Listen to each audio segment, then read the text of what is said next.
Chapter 20. Task. I leaned back in my chair, staring at the finished case where the mana bombs were neatly stored. The printer compartment was clean, with the dust from the materials entirely contained within its sealed interior. Efficiency and precision, just as planned. Next to the case, two pair of sleek black glasses rested, another creation from the printer. The hidden high-resolution camera embedded in the frame was perfect for recording dungeon runs discreetly. Awa's voice broke my focus. "Host, Leo is calling. Make the call untraceable." I thought as I grabbed the phone. Connection encrypted. No traces will remain. I answered, leaning against the counter. "Leo." "Luca." His voice was steady, but there was an edge of excitement. "I got reevaluated. It's official. A rank." I let out a soft exhale, not surprised but still pleased. "As expected." "That's good news, Leo. It feels unreal," he continued. "I wanted to call you the moment I found out, but I wasn't sure if you'd be busy. I've been buried in work." I thought, glancing at the printer. "It's fine." This was a call worth making. Leo hesitated, then added, "Oh, one more thing." At the reevaluation, Mattia Falcone himself approached me. That caught my attention. "Mattia? The Steel Fang Guild leader?" "Yeah," Leo said. He wanted me to join his guild. It was intense, but I refused. I wasn't sure if I should have told you, but I frowned slightly, processing the information. Mattia doesn't approach just anyone. He's either intrigued or he's plans. "You made the right call," I said after a moment. "Stay cautious around him. Mattia doesn't make moves without a reason." Leo's tone turned serious. "Understood, Luca." "Good. Meet me at the park in an hour. There's something I need to discuss." "Got it. See you soon." The call ended, and I slipped the phone into my pocket. Before heading out to meet Leo, I stood in the middle of the living room, taking in the chaotic sight before me. The printer dominated the space, its 2-meter-tall frame and intricate machinery taking up nearly half the room. The materials I hadn't yet stored away added to the mess, making the place feel claustrophobic. "This isn't sustainable," I thought, running a hand through my hair. "This printer alone takes up too much space, and I haven't even started producing larger-scale projects." I leaned against the wall, crossing my arms as the idea began to take shape in my mind. I need a proper workspace, a building I can tailor to my needs. Not just some random apartment. A place where I can work without distractions or prying eyes. The thought of designing and building something from the ground up was appealing, but the reality of money loomed large. The funds are the problem. I frowned, my eyes narrowing as I glanced back at the printer.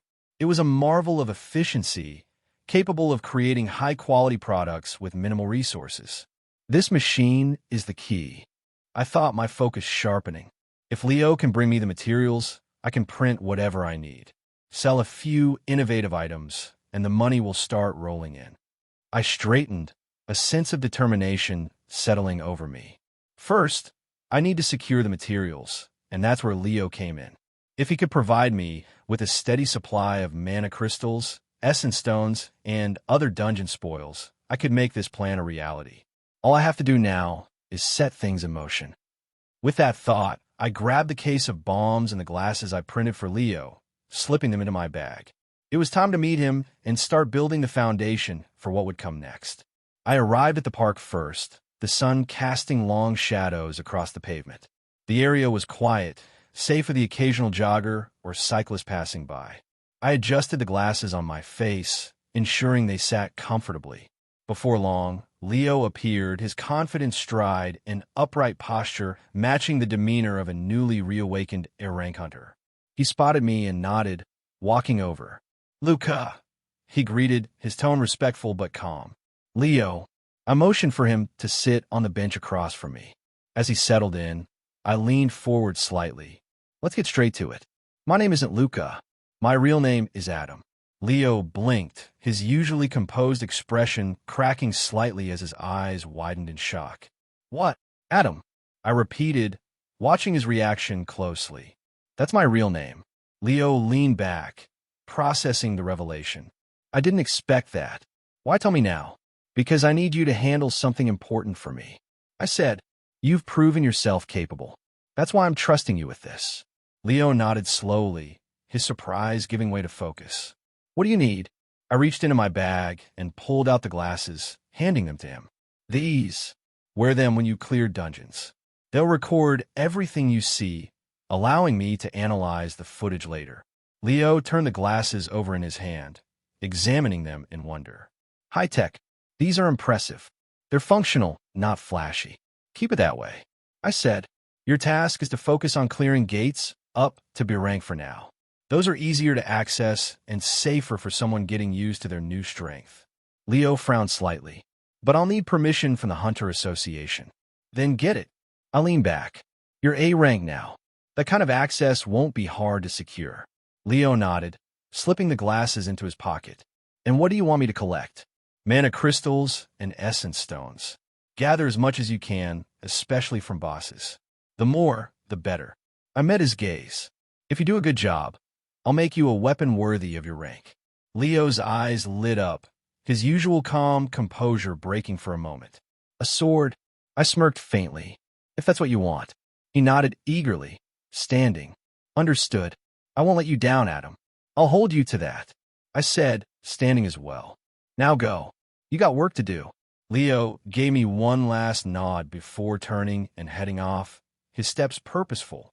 I watch him go, already planning my next move. Ella, it's time to awaken. Understood, host. Preparing for the process. As I turned to leave the park, a faint sense of anticipation stirred in my chest. The pieces were falling into place, and I was ready to take the next step. Adam walked down the cobblestone streets of Alessandria, his steps steady but unhurried.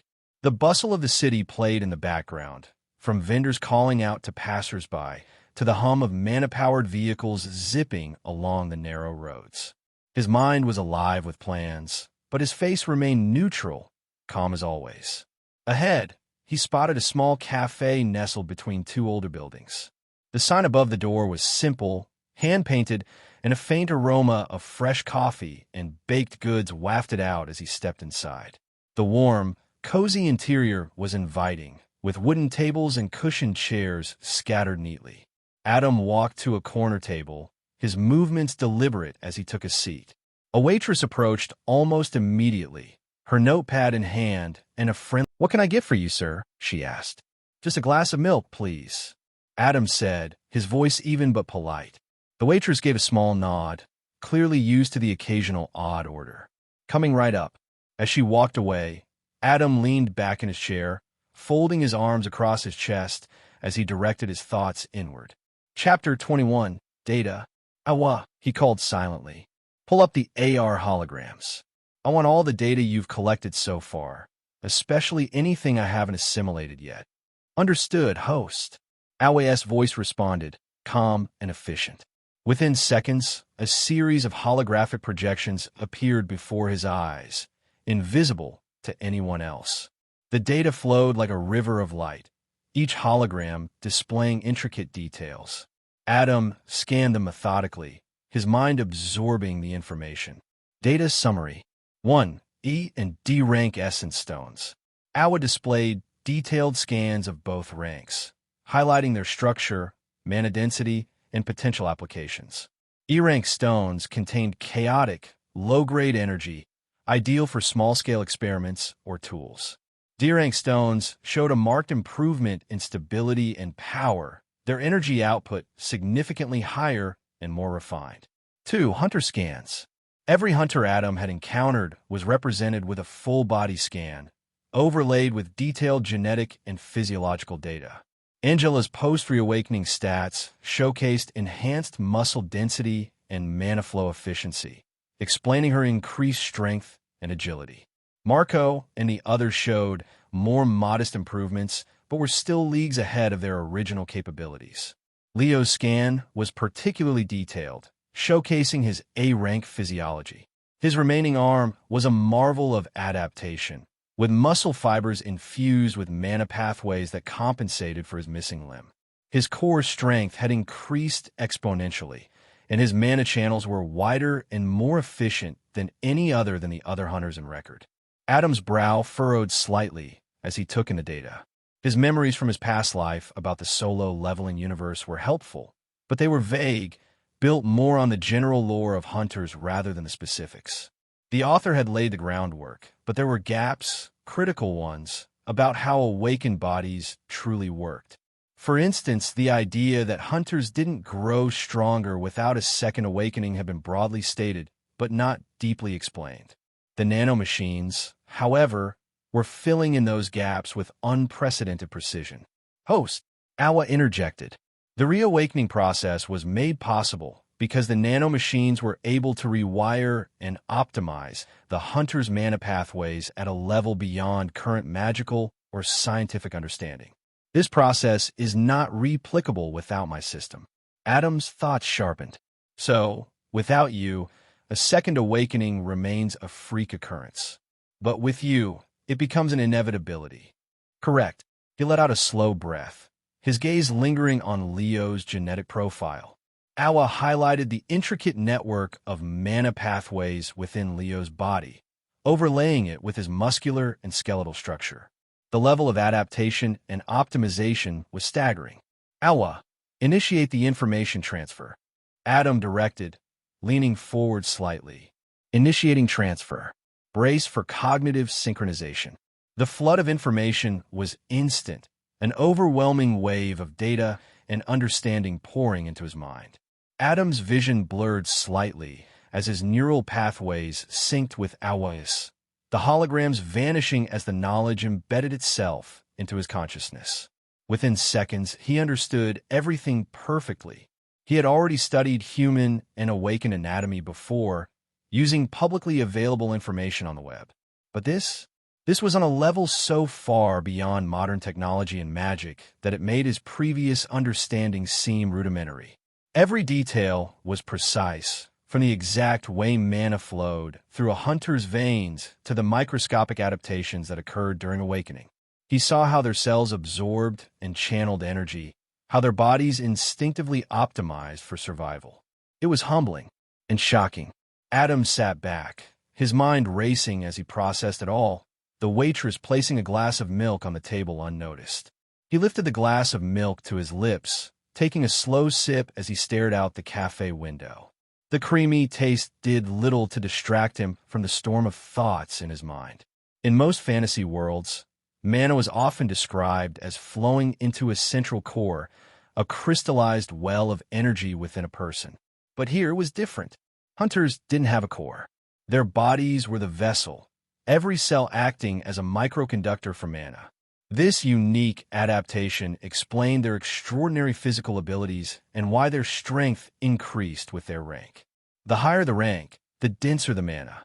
Adam murmured to himself, his thoughts spiraling deeper. It's like their bodies are reservoirs, growing stronger by sheer quantity. But there's no focus on quality.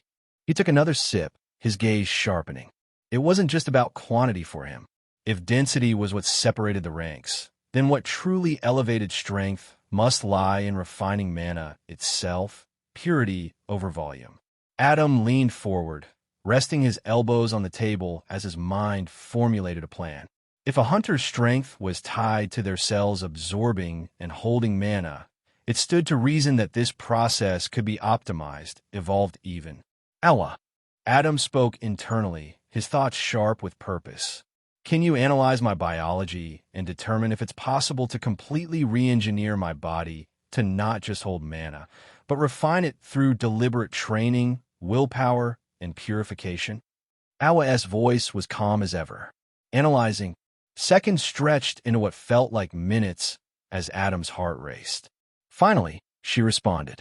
It is possible, host, she confirmed. However, such an undertaking would require a significant supply of essence stones of moderate or higher rank. The higher the quality of the essence stones, the more stable and effective the transformation would be. Adam exhaled, his gaze narrowing. Good. That's the first step. He leaned back, a faint smile tugging at his lips as his vision for strength expanded. I don't want just a body that holds mana like a container, he said, his thoughts crystallizing into a goal. I want to create a true symbiosis, a connection between the body and soul. If one grows stronger, the other should follow. If my body evolves, my soul should too. And vice versa. Awa paused for a moment. Her usual quick response is absent. When she spoke again, her tone was thoughtful. Such a transformation is theoretically possible. However, it would require you to master the intricacies of mana, including its flow, refinement, and interaction with the soul. This would necessitate extensive knowledge and first-hand experience, far beyond what is currently available to you. I expected that. Adam took another sip of milk with his focus deepening. But laying the groundwork is just as important. We'll figure out the rest as we go.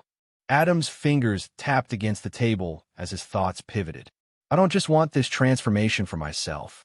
I want to build a new system, a way for others to follow. It'll start with mana, its density, and its purity, but I want it to go further. If I can create a way for others to awaken and refine their abilities, I can elevate this world beyond hunters who rely on crude methods. He leaned forward slightly. Awa, can we design a system where individuals awaken unique talents tied to their mana?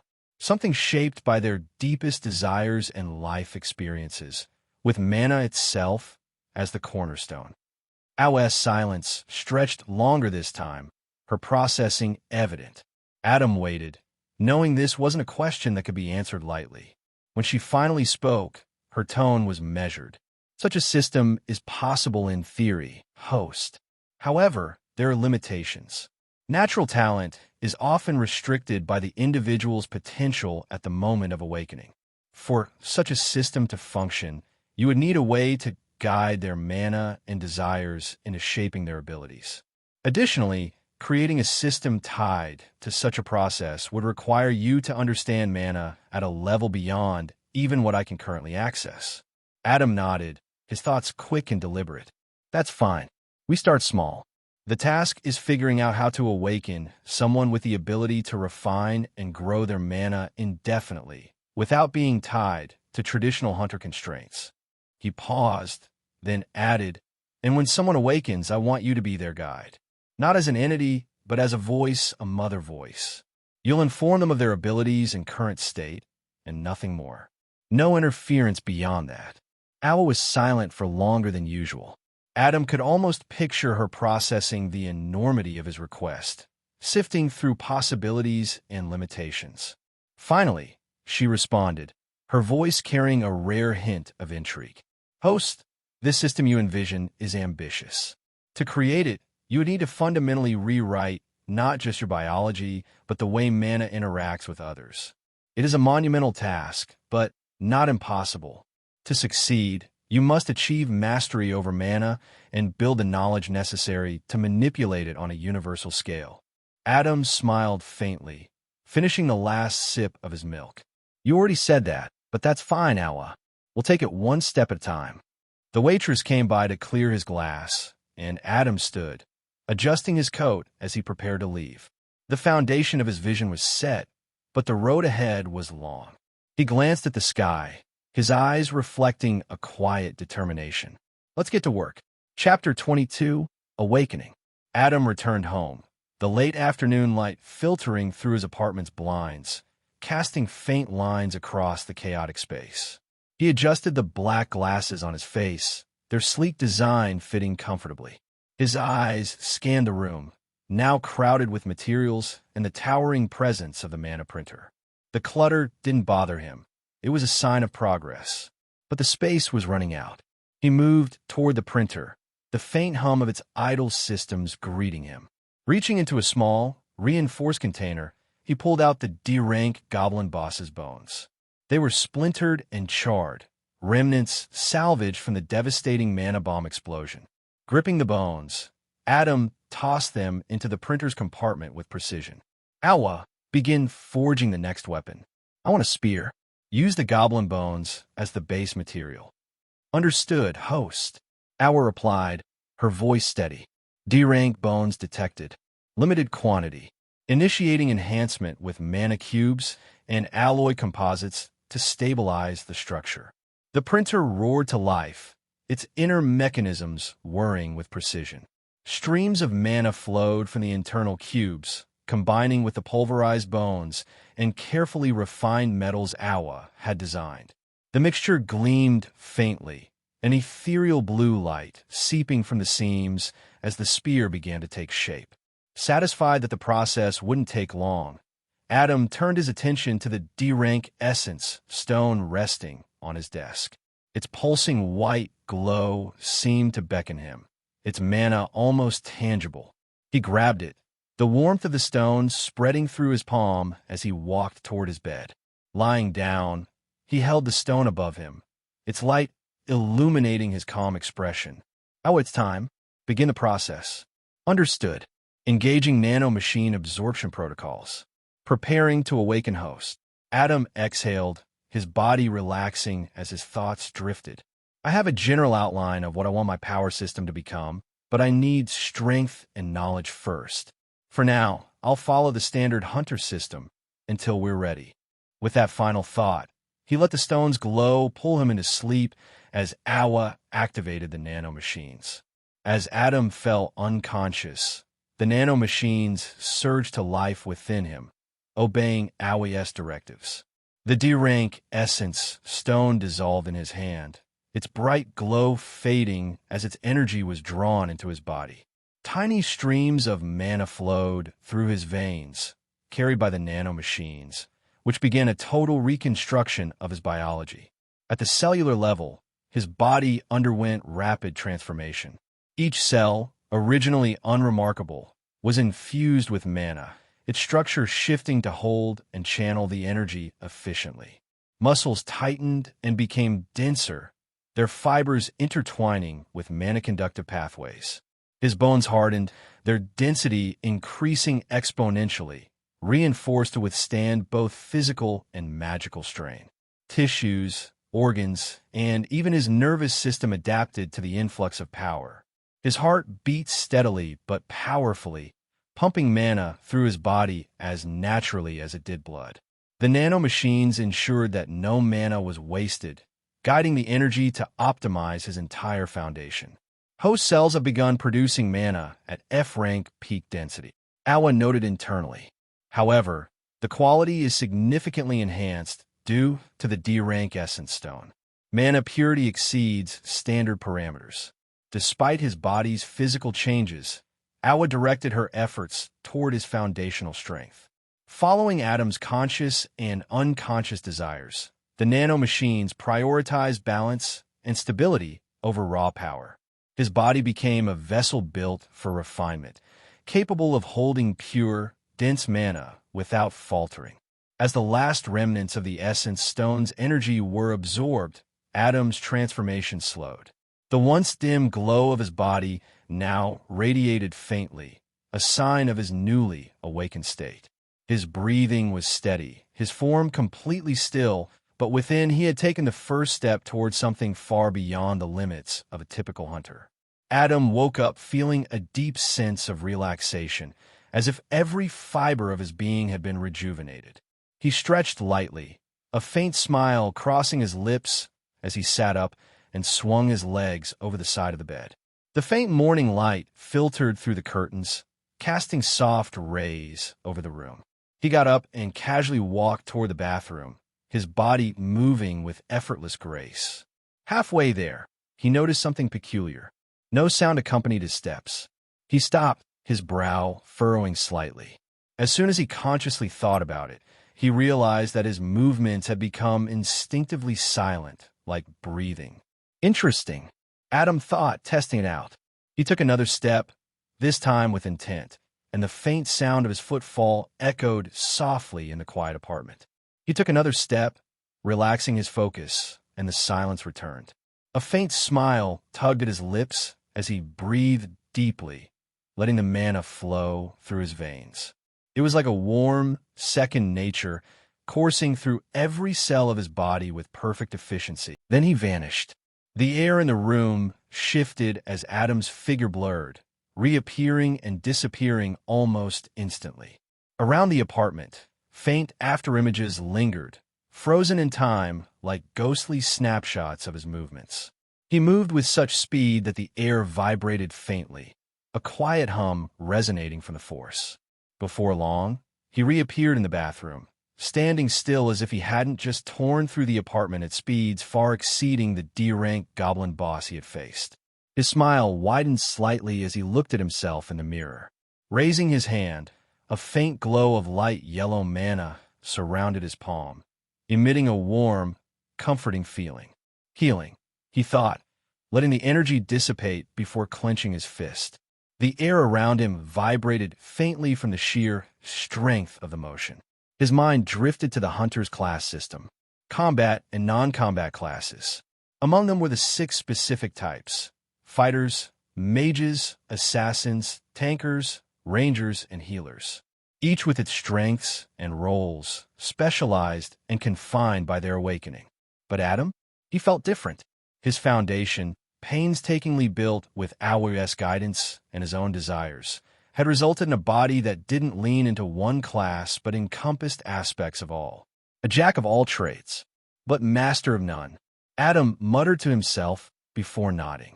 For now, he took a deep breath, feeling his thoughts sharpen. His cognitive functions had improved dramatically.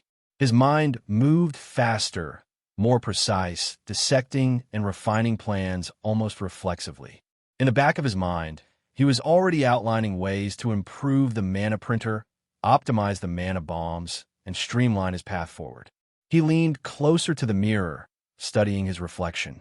Despite the monumental changes inside his body, his outer appearance remained unchanged. His lips quirked in amusement as AWE's voice filled his mind, her tone laced with mockery. Outer appearance is unaltered, host. Should I assume this is because you're too in love with yourself to accept change? Adam's eye twitched slightly. Mocking me so early in the day? Noted. He ignored her as his expression grew serious. His thoughts turned toward his ultimate goal, the path he was carving for himself and others. The first sign of that path was now clear in his mind: the gift. The talents of my future race, he thought, his gaze intense. Abilities unique to each individual, born from their deepest desires and experiences, shaped by their own mana, body, and soul. Adam raised his hand, focusing inward. Slowly, a transparent cube with neon blue outlines materialized, floating just above his palm. Its lines glowed faintly, pulsating with energy as it rotated irregularly and slowly. Its size was precise, a perfect 10 centimeters per side, yet its irregular rotation gave it an almost organic feel. He stared at the cube, his thoughts racing. This was his gift, a manifestation of his will, desires, and vision for the future. It was only the beginning, but it represented something far greater. This is the first step, Adam thought, the cube spinning faintly faster in response to his focus. He clenched his fist, and the cube dissolved into faint motes of light, absorbed back into his body. A determined smile spread across his face. This wasn't just about him anymore. It was about creating something bigger, something lasting. A system of strength, growth, and individuality built on the foundation of mana. He straightened and turned from the mirror, his resolve stronger than ever. The path ahead was clear, and he was ready to walk it. Chapter 23, Redgate. I'm writing this story just because I recently read a new manhwa that had an amazing idea, but trash execution. And since this has been bugging me, I decided to just write without care. Manhwa name: Awakened Fighting Gamer's Real-Life Conquest. Adam walked into the living room, his steps silent as his eyes fell on the printer. The process had completed, and the spear sat neatly in the output tray, its sleek form illuminated by the faint glow of the printer's mana conduits. The spear was simple, its length no more than 180 centimeters, designed with purpose over aesthetics. Adam approached and carefully lifted it, the weapon fitting perfectly in his hands. He spun it lightly, testing its balance. The movement was fluid, precise, and eerily quiet. Not a single sound escaped as the spear cut through the air. Adam smiled faintly, satisfied. The design was deliberate, crafted to be soundless and highly aerodynamic. If you can't sense or hear an attack coming, you're cooked, Adam thought, running his hand along the shaft. The spear's blade gleamed faintly under the light, its craftsmanship a testament to both the printer's precision, AWOS calculations, as well Adam humane creativity. It wasn't ornate or flashy. There were no unnecessary engravings or decorations. The blade's edges were sharp and clean, a deadly curved design for both piercing and slashing. The material had been reinforced with the D-rank goblin boss's bones, fused with mana-infused alloys, ensuring durability and lethality. Adam admired its simplicity. Every aspect of the spear was practical, built for speed, power, and efficiency. The shaft was smooth but provided enough grip for control, and its weight distribution allowed for seamless movement. He gave the spear another spin, this time faster, watching as it moved with precision, the tip tracing invisible arcs in the air. Even at high speed, there was no resistance, no sound, only deadly silence. Satisfied, Adam planted the butt of the spear on the floor, leaning on it slightly as he inspected the blade one last time. This is it, he thought. Not a weapon for show. A weapon for conquest. He looked at the spear for a moment longer before nodding to himself. It wasn't the ultimate weapon, but for now, it was more than enough. A tool that matched his current abilities and the foundation he was building. Time to see how it performs, Adam thought, gripping the spear firmly and turning his gaze toward the window. There were dungeons to explore, knowledge to gather, and power to refine. Adam grabbed a set of plain, durable clothes and tossed them into the printer. Ella, make me a simple tactical armor. Lightweight, comfortable, and practical. No unnecessary details. Understood, host. Awa responded. Processing materials. Expected completion time, 5 minutes. The printer whirred to life, the soft glow of mana illuminating its sleek frame as the process began. Satisfied, Adam left it to work and headed to the kitchen. He pulled out some eggs, bread, and a carton of milk, quickly assembling a simple breakfast. As he ate, he flipped on the TV mounted on the wall. The news anchor's urgent tone immediately caught his attention. This morning, the Lion Guild entered the A-rank gate in northern France as planned. However, the situation took an unexpected turn. The gate turned crimson red the moment the guild members entered, sealing off its entrance and cutting off all communication with those inside. Adam froze, his fork halfway to his mouth. The screen showed live footage of the gate, now glowing ominously with crimson hues, its surface crackling with energy. Reporters crowded the scene, their voices clamoring for answers. This is a Red Gate incident, the anchor continued. A rare and catastrophic event that has sent shockwaves across the global hunter community. Experts are now scrambling to assess the situation. But as many know, Red Gates are unpredictable and incredibly dangerous. Adam leaned back in his chair, his mind immediately racing. He remembered watching the original announcement 2 days ago, when the Lion Guild confidently declared their intention to clear the gate. He hadn't expected things to go so horribly wrong.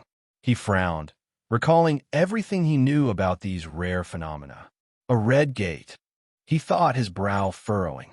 Once someone walks through, the entrance seals completely, cutting off any chance for backup or escape. No one can enter, no one can leave.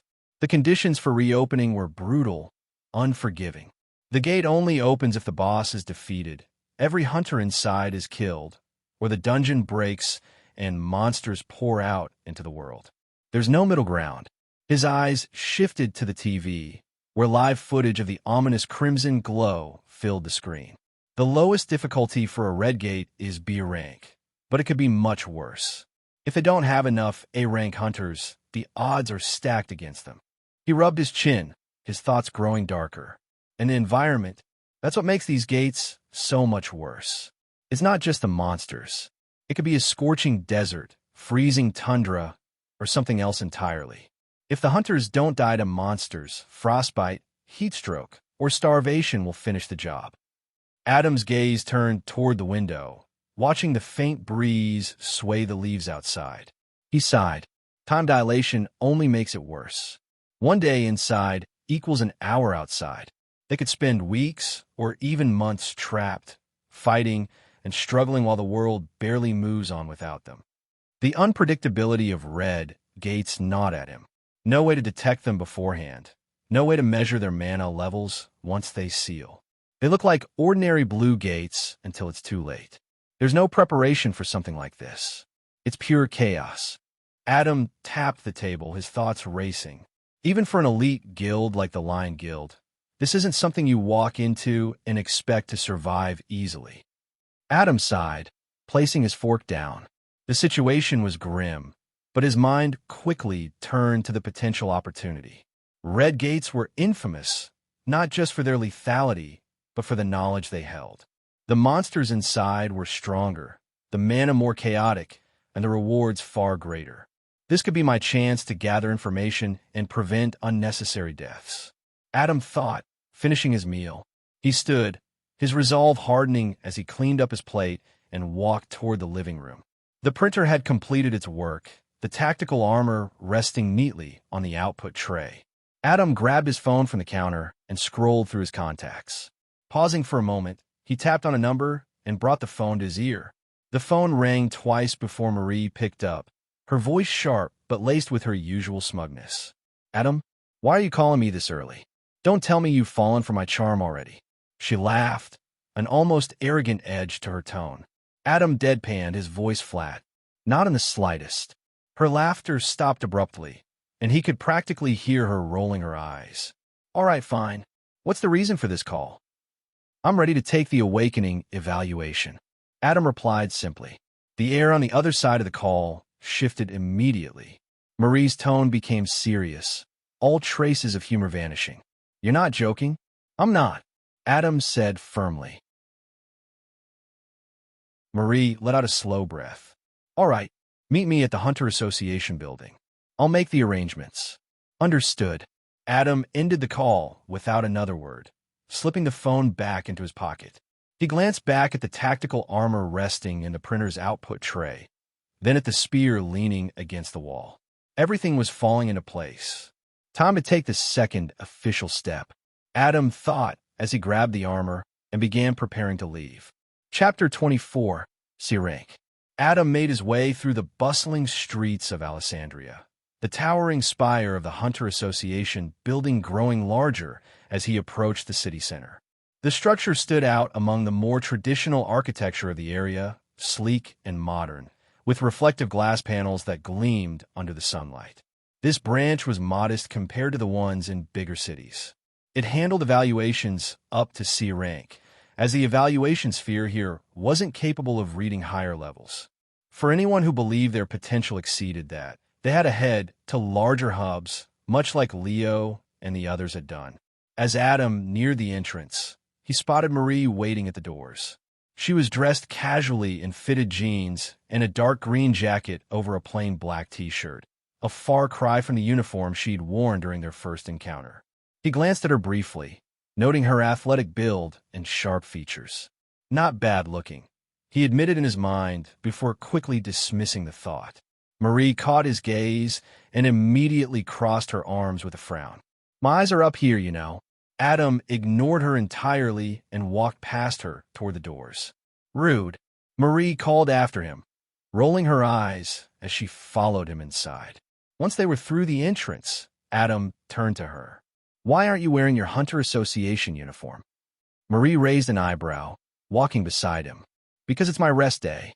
You're lucky I even showed up for this." Adam nodded in acknowledgement, but didn't say more.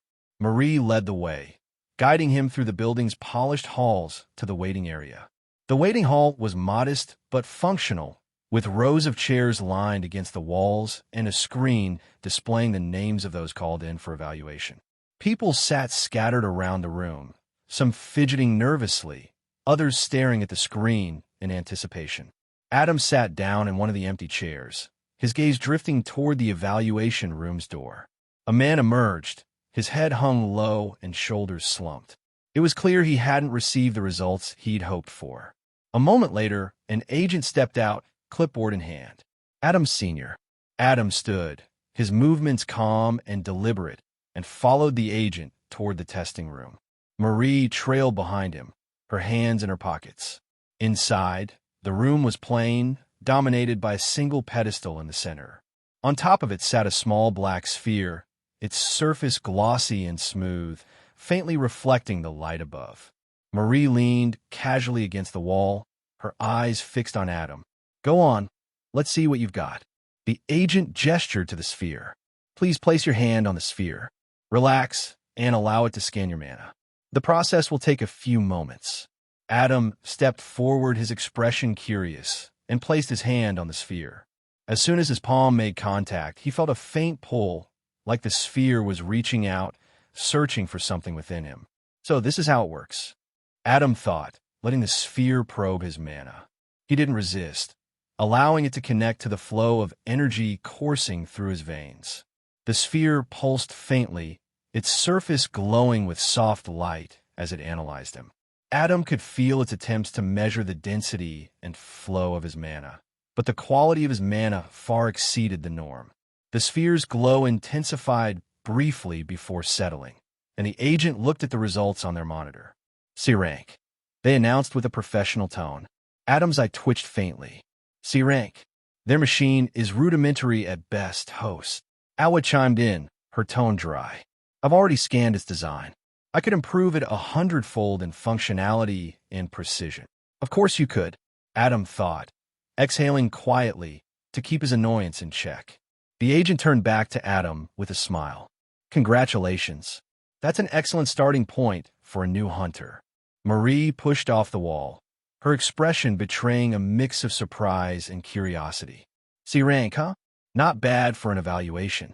Adam said nothing, stepping back as the agent prepared to finalize the process. "Follow me," Marie said, motioning for Adam to join her. "We'll get your license sorted." They walked through the hallways once more, eventually arriving in an office where several agents were stationed behind desks. Marie explained the situation to one of them, who nodded and began processing the paperwork. They returned to the waiting room. Marie sat down in one of the chairs near the wall, gesturing for Adam to do the same. "Now we wait." Adam took a seat beside her, his mind already working through his next steps. The evaluation may not have been accurate, but it served its purpose. As Adam waited, he spoke with Awa in his mind. "So, why did that machine rank me as a C rank when I'm clearly E rank in terms of density? Was it purely because of the mana purity?" "Exactly, host," Awa replied, her voice calm and precise. "The evaluation sphere calculates not only mana density, but also the quality and purity of the mana it detects. Your mana is far superior to that of an average hunter, so it categorized you as C rank, even if your current mana reserves are still within the limits of E rank. It's a flawed system, as you suspected, so it's not hard to fake a rank evaluation then." Adam mused, leaning back in his chair. "Correct. With some basic manipulation of mana output, it wouldn't be difficult to fool the sphere. That said, even if it miscalculated your rank, your strength will quickly surpass C rank as you refine your abilities." Adam relaxed at her words, a faint smirk tugging at his lips. "Fair enough. I'll catch up to the machine's evaluation soon enough." Marie broke his train of thought, her voice cutting through the silence. "So what's your plan now, Mr. C rank?"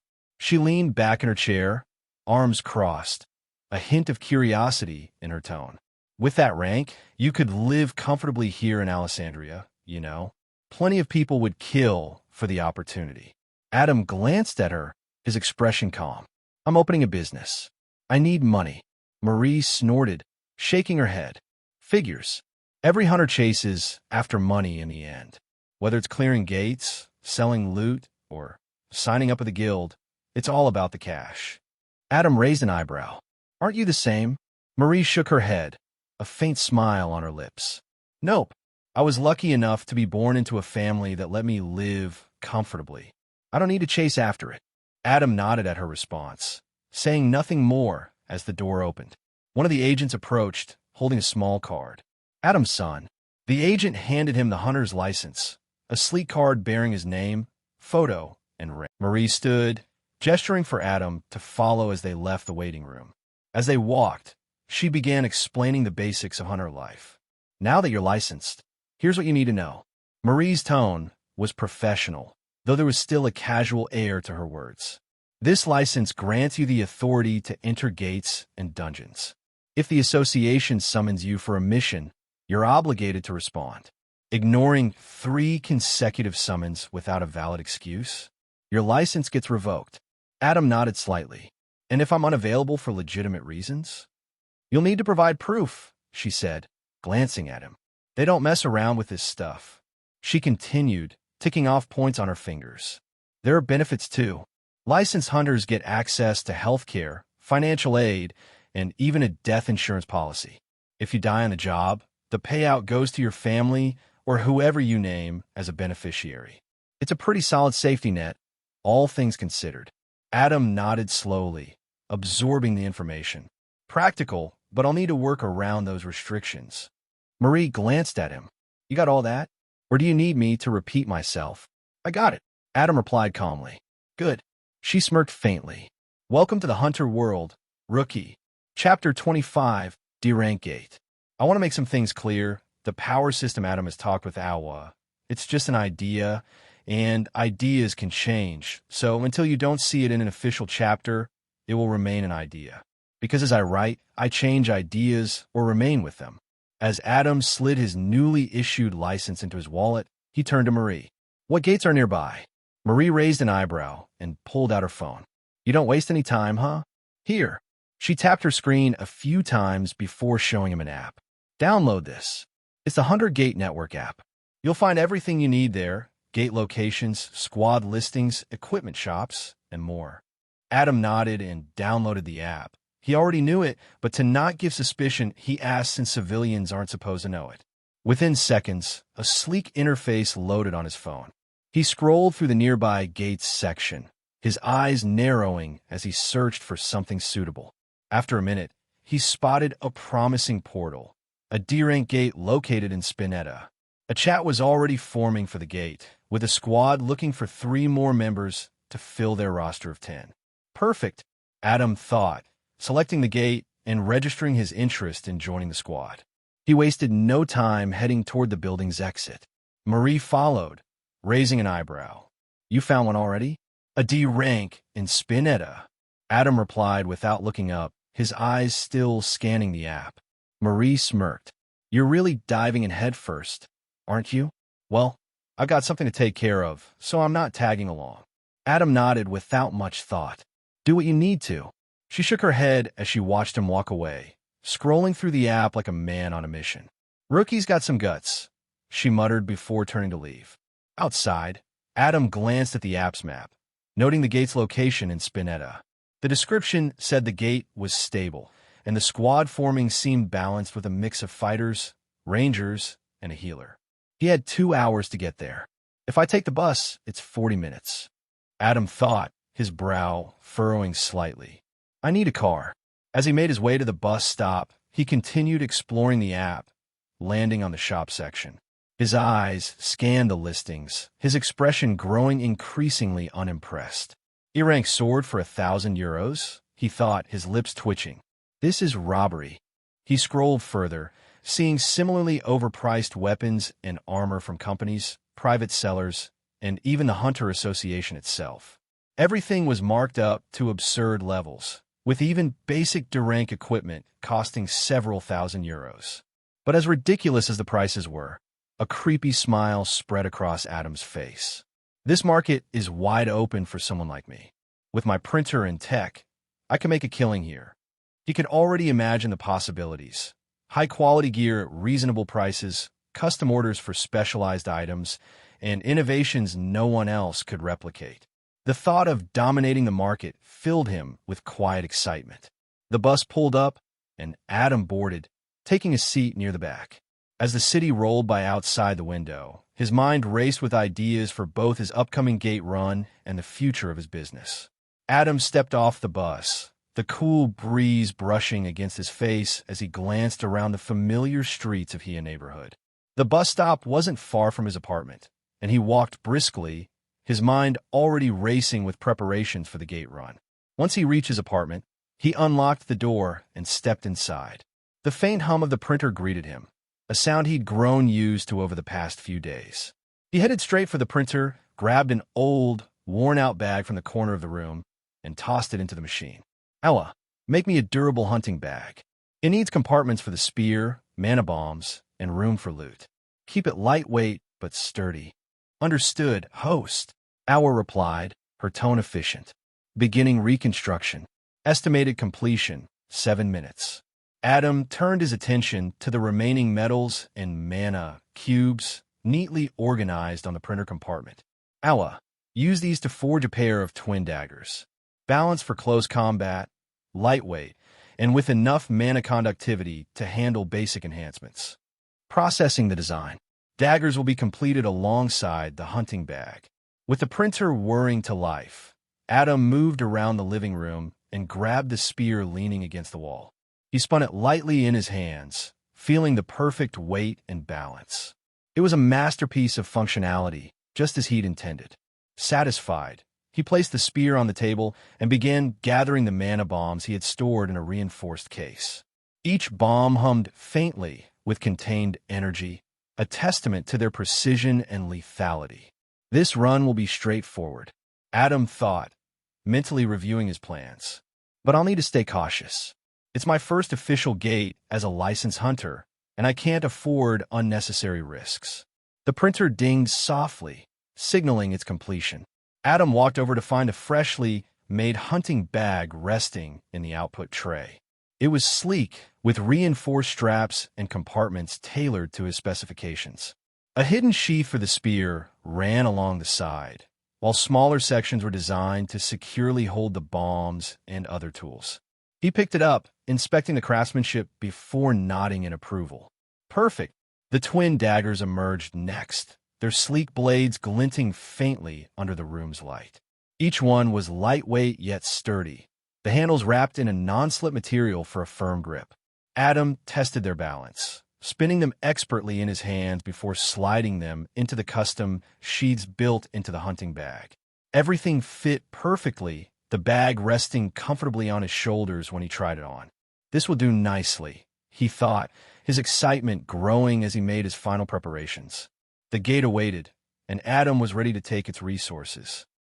Adam leaned back in his seat on the bus, the gentle hum of the vehicle a faint backdrop to his thoughts. As the city blurred past the window, he opened his hand, and with a focused thought, the transparent cube manifested in his palm. The cube rotated slowly, its edges glowing faintly with neon blue outlines. He moved it around experimentally, letting it hover just above his hand, before allowing it to float freely in front of him. Awa, what can you tell me about this? The cube is an extension of you, host. Awa's voice echoed in his mind. It is linked to your soul, body, and mind. Its capabilities will evolve as you grow stronger, though further testing is required to determine its full potential. Adam hummed thoughtfully, his eyes locked on the floating cube. With a flicker of intent, he changed its color. The translucent surface turned gray, then shifted to blue, and finally took on a texture that resembled human tissue. The control was seamless, intuitive, like moving his own limbs. Interesting, Adam thought as he reverted the cube back to its original transparent state. He glanced around the bus. The passengers were absorbed in their own worlds, oblivious to the cube hovering in front of him. With another thought, he made the cube invisible. It vanished entirely from sight, though Adam could still feel its presence. He directed it to move through the crowded bus, weaving between passengers and brushing past them without drawing any attention. They don't notice a thing, Adam noted, his lips curling into a faint smirk. Testing another idea, Adam unsheathed one of the daggers he'd recently forged. The blade gleamed faintly in the dull light of the bus as he carefully inserted it into the cube. To his satisfaction, the dagger was absorbed instantly, its size shrinking as it floated within the cube's translucent interior. The edges of the weapon gleamed softly, suspended as though it were weightless. This is broken, Adam thought, a quiet chuckle escaping him. He repeated the process with the mana bombs, watching as each one was absorbed into the cube and reduced in size. Inside, they floated alongside the dagger, their faint hums blending together in an almost soothing rhythm. Satisfied, Adam stopped and left the hunting bag untouched. The bag stays outside, he thought. Gotta keep up appearances. With a simple thought, the cube disappeared entirely, leaving no trace of its existence while Adam relaxed in his seat.